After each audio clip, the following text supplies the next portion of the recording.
감사합니다. 코로나가 주는 은혜가 또 따로 있어요. 그죠? 보니까 우리 그 전에 찬양대가 함께 여럿이 할 때의 찬양보다 아마 지금 코로나가 이제 위드 코로나가 바뀌면서 성가대가 곧 이제 풀릴 것인데요. 저는 기대하기는 그 전보다 코로나가 지난 그 다음 우리 찬양대의 찬양이 더 잘하겠다는 생각입니다. 왜냐하면 개별적 찬양을 하면서 각각의 수준들이 더 올라갔어요. 그러니까 자기 소리를 자기가 알게 되고 더 열심히 준비하는 이런 일들이 있다 보니까 오히려 그런 발전이 있었다, 그런 생각이 되었습니다. 늘 하나님은 그 어떤 중에도 사모하는 자에게 일하시는 줄로 믿습니다. 우리 앞에 성도님들에게 선포합시다. 하나님께서 하십니다. 선포하시겠습니다.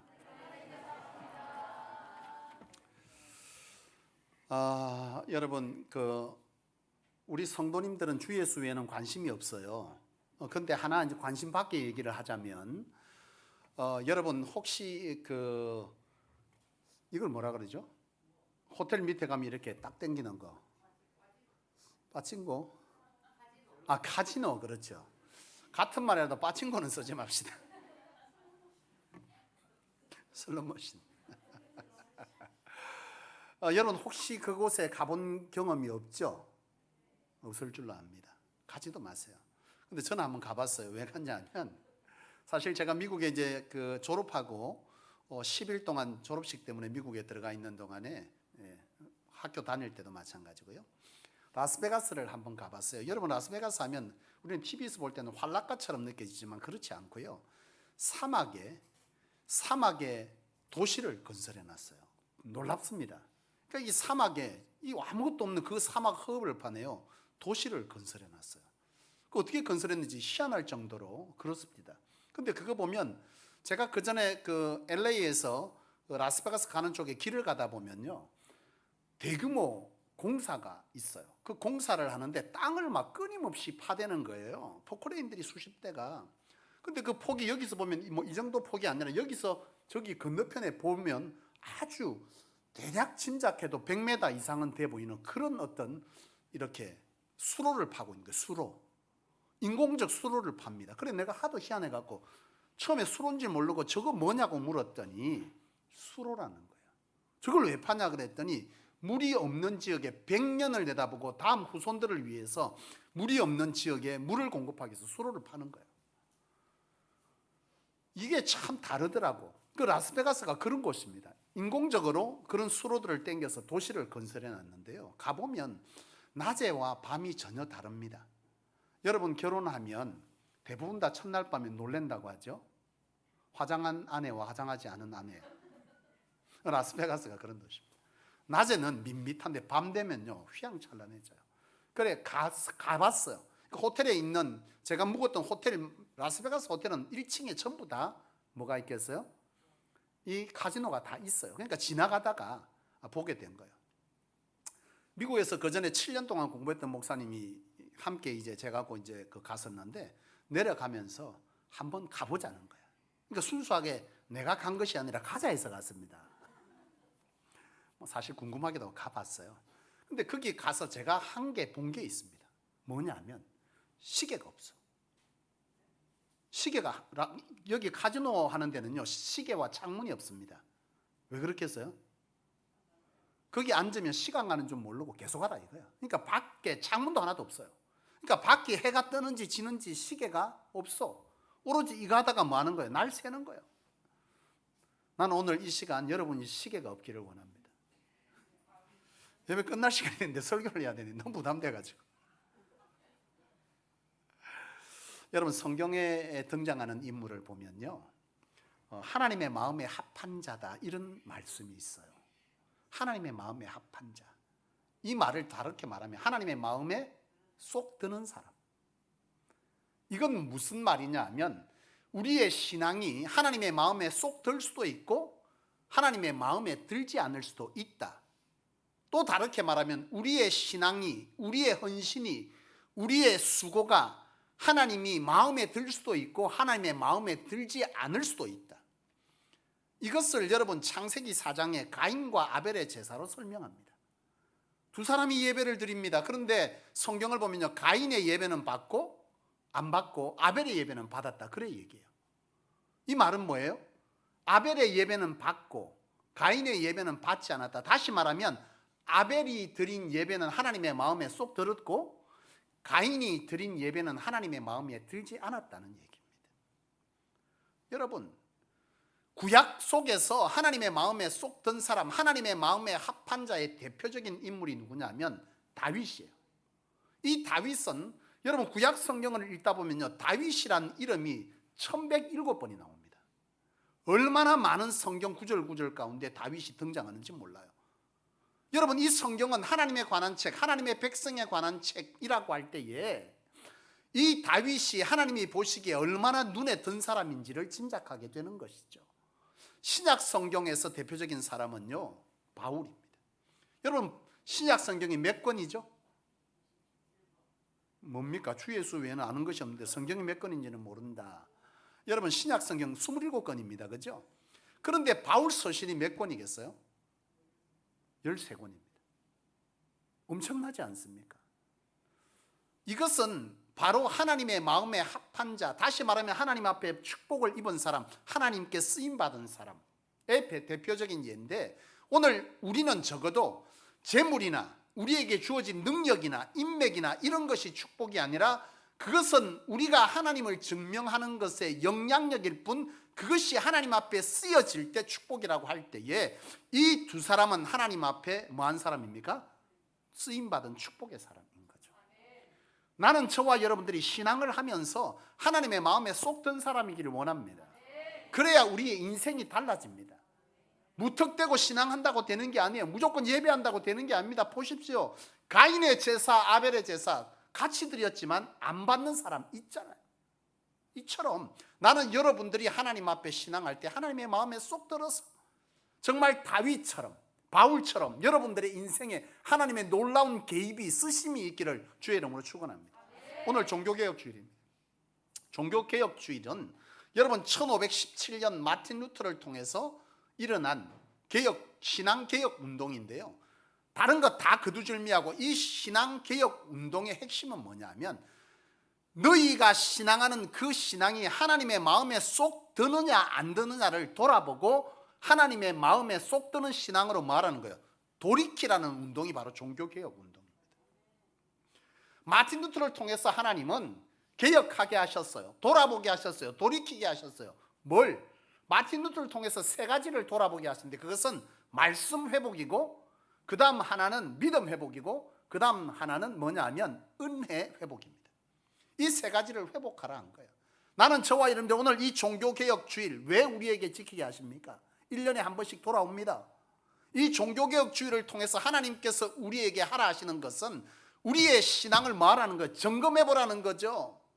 3년, 5년, 10년이 갔는데 신앙은 달라지지 않고 삶도 변하지 않는 그 어떤 우리의 삶이 있지 않기를 원해서 하나님은 우리에게 이 종교개혁 주일을 허락하신 줄로 믿습니다.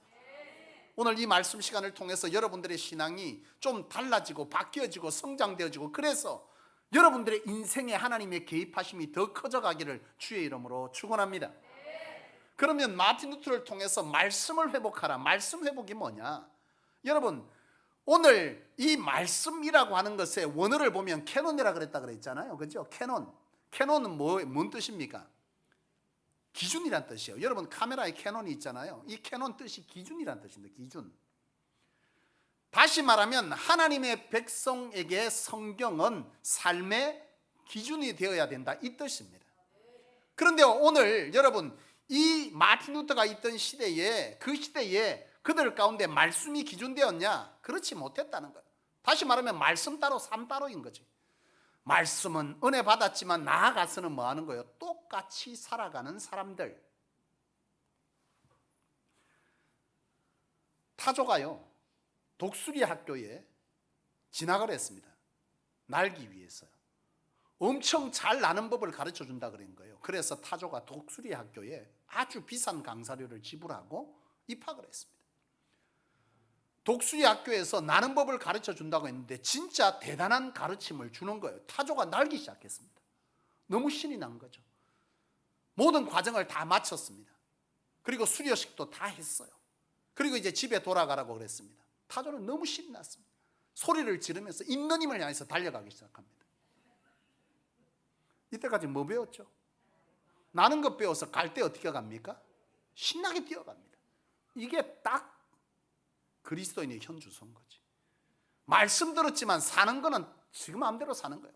세상 사람과 다르게 살아야 되는데, 하나님의 백성은 가나안 땅에 들어갔지만 하나님의 백성으로 다르게 살아야 되는데 가나안 백성들하고 똑같이 사는 거예요. 그게 바로 종교개혁 당시의 그들이었습니다.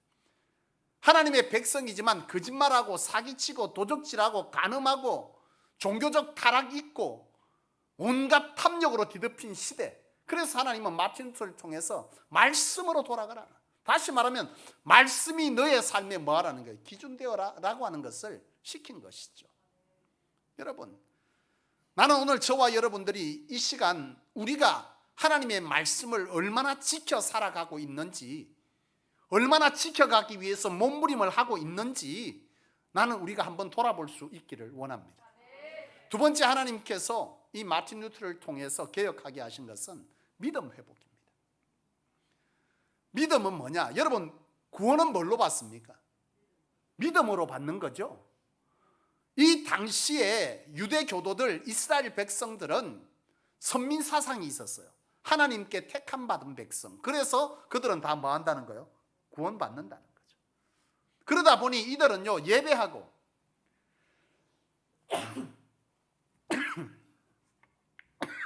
죄송합니다. 예배하고 말씀 보고 기도하고 헌신하고 하는 이것이 다 형식이었어요. 왜? 이미 구원은 받았으니까, 하나님의 선택받은 백성이 됐으니까. 그러다 보니 이들에게 신앙은요, 오로지 뭐만 남아 있습니까? 형식만 남아 있습니다. 예수님 공생의 기간 때 유대 교도들과 유대 지도자들과 종교 지도자들, 그리고 바리새인들과 사두개인들을 굉장히 예수님께서는 책망했습니다. 어떤 부분을 책망한 거죠? 바로 이 부분이죠.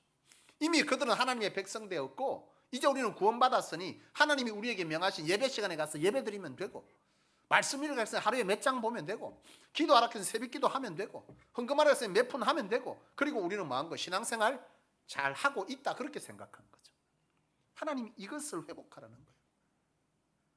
여러분, 성경에 보면 예배를 드렸지만 하나님께서 그 예배 진짜 받고 싶지 않다고 한 말씀이 있어요. 여러분, 오늘 우리는 이 시대 속에서 하나님 안에서 회복해야 될 것이 뭐겠습니까?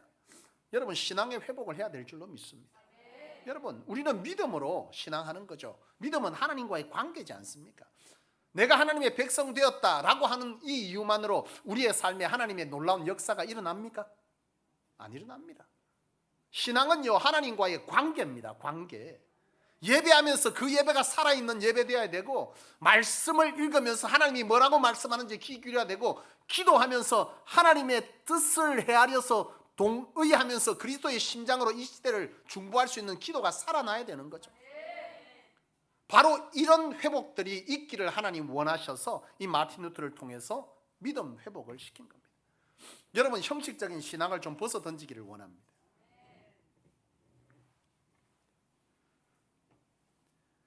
성소교회가 해를 거듭해 가면서 변화되고 있다는 걸 여러분 느끼십니까? 뭘로 느끼시죠? 하나님의 역사가 많아지는 것, 더 많은 역사가 나는 일어나기를 원하고요. 그 역사는 그냥 있는 것이 아닙니다. 뭘로요? 하나님과의 관계 회복을 통해서 되는 거예요. 그래서 형식적인 신앙을 깨뜨리고 싶은 거예요. 이번에 세례 받는 분들요, 굉장히 사실 역대급으로 세례 받은 겁니다. 무슨 얘기냐면, 이때까지는 책만 줘서 외우면 세례 줬습니다. 또 외우는 것도 잘 외우냐? 아마 그랬으면 우리 장복권 어머니, 할머니 이번에 세례 못 받아. 뭐 어떻게 책을 외울 거야, 그거를. 그러다 보면 저런 분들은 세례를 뭘로 줬어요? 묻도 따지지도 않고 뒀다. 때 되면 준 거예요. 그리고 세례 받았다는 거. 이거 세례 맞습니까? 세례가 뭡니까? 세례는 원래 물속에 들어가는데, 오늘 여러분들 머리 잘하고 왔는데 물 뿌려서 죄송합니다. 이게 뭐냐면, 원래는 세례는 물속에 머리까지 들어갔다가 나와야 돼. 이게 무슨 의식이냐? 나는 죽고 새로 주님으로 태어났다는 뜻입니다. 이걸 대신 뭐 하는 거예요? 물로 머리에 적시는 거죠. 이번 세례 받은 분들요, 세례 양육할 때 다른 거 안 했습니다. 외우는 거 하나도 안 시켰습니다. 뭘 물었냐? 신앙의 고백을 물었습니다. 세례가 뭐냐? 세례받는 자는 어떻게 살아가야 되냐? 세례받았다는 건 그리스도인이 되는 건데 그리스도인이 되면 어떤 생각과 사고로 살아가야 되냐? 세계관은 어찌해야 되고, 여러분 가치관은 어찌해야 되고, 물질관은 어찌해야 되고, 가족관은 어떻게 돼야 되고, 노동관은 어떻게 돼야 되고, 이런 거 배운 거예요. 그리고 나서 교회는 뭐고, 교회에서 나는 어떤 역할을 해야 되느냐, 이것에 관해서 양육받고, 마지막 세례문답도요 그전에는 책 넘기면서 했는데 안 했습니다.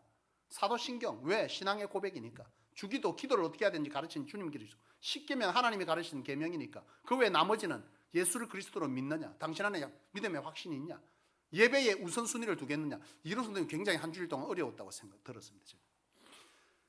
와, 내가 이때까지 담배를 몇 년을 피웠는데 내가 낚시도 하지 말고 내가 지금 이걸 하란 말이가, 그 말이 아니고, 우선순위를, 하나님의 앞에 우선순위를 드리겠냐는 겁니다. 우선순위. 근데 이건 내가 신앙이 점점 하나님이 경험되어지면 나중에는 하지 말라 그래도 다 안 하더라고. 하세요도 안 합니다. 그겁니다. 이번에 이 세례는요 형식을 버린 거예요. 진정 하나님 앞에 신앙 고백 위에 세례 받으시겠나요? 그래 물으셔서 이분들요 첫 시간에 제가 세례자 양육하면서 그랬습니다. 세례가 뭔지, 세례 받는 사람 어떻게 살아야 되는지, 이렇게 살기로 결심하면 다음 주에 들어오고, 아니면 세례 받지 마세요. 근데 다 오셨더라고. 왜요? 왜 이렇게 까탈스럽게 합니까?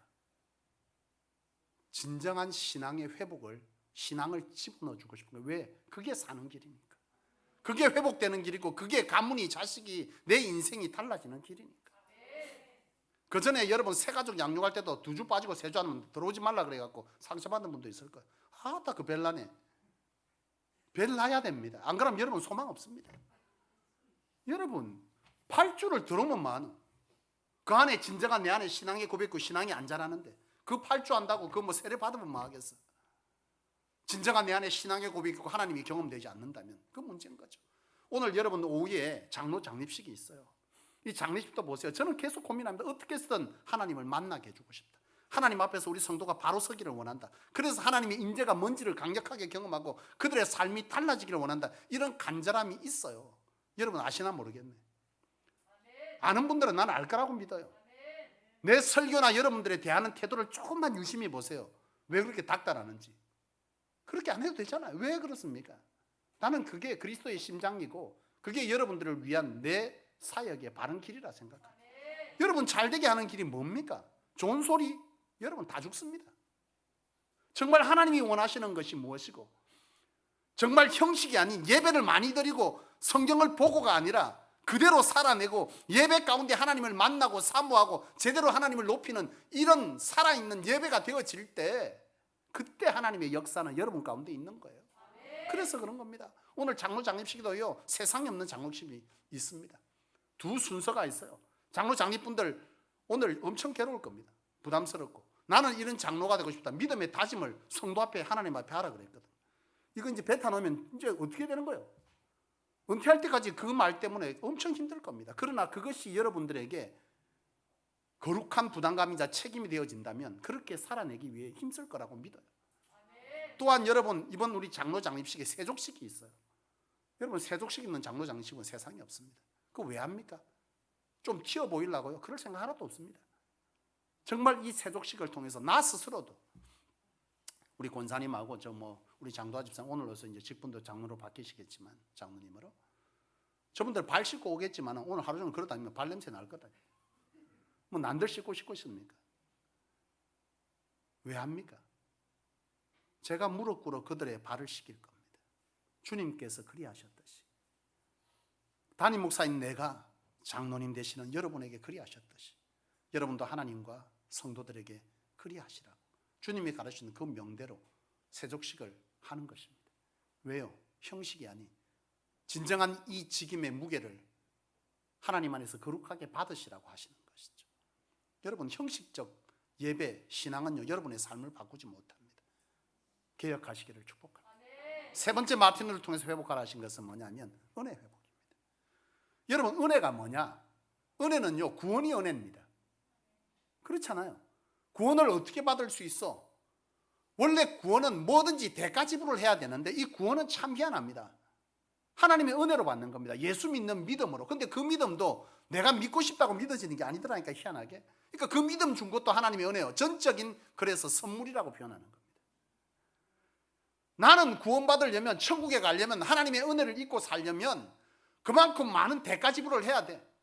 그런데 그것과 상관없이 우리는 눈 뜨면 죄 짓고 눈 뜨면 잘못하는데 그것과 상관없이 하나님의 백성 삼아준 이 사실이 은혜라는 거죠. 그래서 이 은혜를 아는 사람이 자발적으로 하는 수고가 뭐라는 거예요? 헌신인 거죠. 헌신은요, 내가 복 받으려고 하는 게 아닙니다. 내가 교회 청소를 하고 또 나가서 전도를 하고 사람을 섬기고 목자가 되고 선교의 일을 하고 주차 안내를 하고 왜 합니까? 이거라도 하면 뭐라도 하나님이 안 주시겠나? 아니요.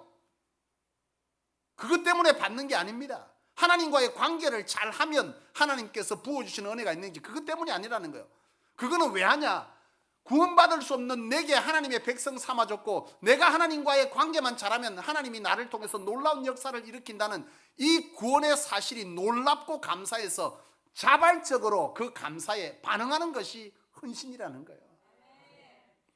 이 당시에, 여러분, 이 종교개혁 당시에 이 시대는요, 그런 게 다 없어져 버린 거예요. 이들에게는요, 사명이 없었어. 오로지 뭐만 사면 되는 거예요. 천국 가는 티켓을 돈 주고 그때 당시에 샀습니다. 그리고 자기는 천국 갈 거라고 이제 할 일 다 했다는 거예요. 그렇게 사는 시대, 마틴 루터께서 하나님은 말하는 거지. 너희를 왜 불렀냐는 거예요, 하나님의 백성을. 오늘 이 시대의 가장 심각한 문제는 하나님의 부르심에서 신앙을 출발하지 않는 것입니다. 내가 하나님을 찾았으니 내가 얻을 것을 얻으면 되고 내 마음대로 신앙하면 되고, 그런데 성경은 말합니다. 여호와께서 우리를 지명하여 불렀다고. 부른 목적이 뭐냐는 거죠. 이거를 제대로 모르고 신앙하면 내가 필요한 것만 찾아서, 예배도 내가 필요를 채우기 위해서, 말씀도 필요를 채우기 위해서, 기도도 필요를 채우기 위해서, 전도도 필요를 채우기 위해서 하는 거예요. 근데 하나님의 부르심은 그렇지 않다니까요. 하나님의 부르심은 우리를 통해서 뭐 하기를, 하나님을 증거하기를 원해서, 그래서 증인되라고 하시고 많은 사람들을 제자 삼으라고 하신 거예요. 이게 여러분 다른 겁니다. 여러분, 오늘 이 시대에 많은 그리스도인들의 문제는 바로 이거죠. 신앙의 출발이 하나님의 부르심인 사람은 삶을 살아갈 때 비전이 있어. 무슨 비전? 사명이 있어, 사명이. 복음을 전할 사명이 있는 거예요. 하나님 그것 때문에 나를 불렀고 하나님을 증명하라 했으니까. 이거를 모르는 사람은 왜 신앙합니까? 자기 욕구와 욕심과 욕망을 채우기 위해서 하나님을 찾습니다. 틀린 거죠. 시간이 짧으니까 마음은 급해지고. 사랑하는 여러분, 나는 여러분들이 정말 하나님 안에서 은혜를 회복하기를 원합니다. 하나님의 은혜를 아는 자는 자발적으로 헌신하는데, 헌신의 최고의 헌신은 뭐겠어요? 바로 복음 전거입니다. 하나님은 이걸 우리에게 원하시는데요. 이 마틴 루터의 개혁 당시 교회는요, 사명이 없었어요. 요즘 목사님들 가운데 성도들이 가장 사랑하는 목사님들이 있습니다. 사명 얘기 안 하고 전도 축제 안 하는 목사님. 웃기죠? 진짜입니다. 제 가까이 있는 목사님도 그 교회에서는 전도 축제 같은 거 할 생각 하지 말고 아무것도 하지 말고 설교만 하란대요. 교회 부흥 안 시켜도 상관없대요. 여러분, 과연 이게 맞을까요? 사랑하는 여러분, 진정 여러분이 사는 길은요, 하나님의 부르심의 목적을 알고 사는 것입니다. 나는 여러분들이 진정 그렇게 살아가기를 원합니다.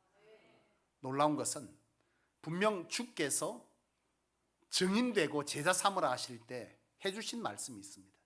그것은 바로 성령 충만과 함께 하십니다. 모든 족속으로 제자를 삼아 세례를 줄 때 내가 너희와 뭐 한다고요? 항상 함께. 하나님 함께 하면 끝난 겁니다. 우리는 하나님이 함께 않고 내 혼자 살라니 힘들지, 하나님이 함께 하면 놀라운 기적투성입니다. 성소는 바로 그런 공동체고 그런 얘기가 끊임없이 일어나고 있습니다. 여러분, 사도행전 1장 8절 말씀에 여러분 뭐합니까? 온 유대야 땅끝까지 이르러 증인되는 사람에게 함께하는 것은 뭐죠? 성령입니다. 보십시오, 여러분. 이 사명이 있냐 없냐가 얼마나 중요한지, 성소를 왜 이곳에 세웠느냐. 여러분, 우리로 하나님 뭐 하게 하라고? 개혁하라고요. 갱신하라 그랬습니다. 뭘? 바로 이겁니다. 말씀대로 살아가고, 율법적 신앙을 벗어던지고 하나님과 진짜 교통하고, 그리고 사명 가운데 살아갈 때 하나님은 마태복음 11장 28절, 그의 나라와 그의 의를 구하면 하나님이 뭐한다? 일하신다. 부어주신다. 책임져 주신다. 이거 증거하는 공동체가 교회 공동체여야 하죠. 말씀을 마치려고 합니다. 사랑하는 여러분, 개혁은요 결코 쉬운 것이 아니었습니다. 종교개혁은요 목숨 걸고 했습니다. 그들은요 화형당했습니다. 끌려갔습니다. 죽었습니다. 잘못된 것을 부르짖다가요 죽었습니다. 오늘 성소가 개혁하는 이 일을 여러분 내거 할까 하면서 시간 여유 부려가면서 먹을 거 먹어가면서 장을 거 자면서 개혁 못합니다. 오늘 개혁에는요 이런 뭐가 있어야 됩니까? 결단이 있어야 합니다. 듣고 은혜 받고 끝이면 개혁 못합니다. 우리 하나님 우리를 개혁하라고 부르셨어요. 여기에는 우리 안에 뭐가 있어요? 바로 이런 간절함이, 거룩한 부담감이, 열정적인 노력이 우리 안에 있을 때 하나님은 그 일을 이루어 갈 줄로 믿습니다. 그런 성도님들 되셨어. 우리 성소가 진짜 하나님의 역사가 없는 경건의 모양만 있고 교회 규칙만, 많은 예배들만 가득한 그런 교회 아니고 경건의 모양을 넘어 능력이 있는 교회, 하나님의 역사가 있는 교회, 바로 그 교회가 성소교회 되셨어. 되게 하셨어. 이 시대를 통해서 개혁 갱신하라 하신 하나님의 뜻을 잘 받드는 저와 여러분 성소교회 우리 후손 되기를 주의 이름으로 축원합니다. 기도하겠습니다. 하나님 아버지,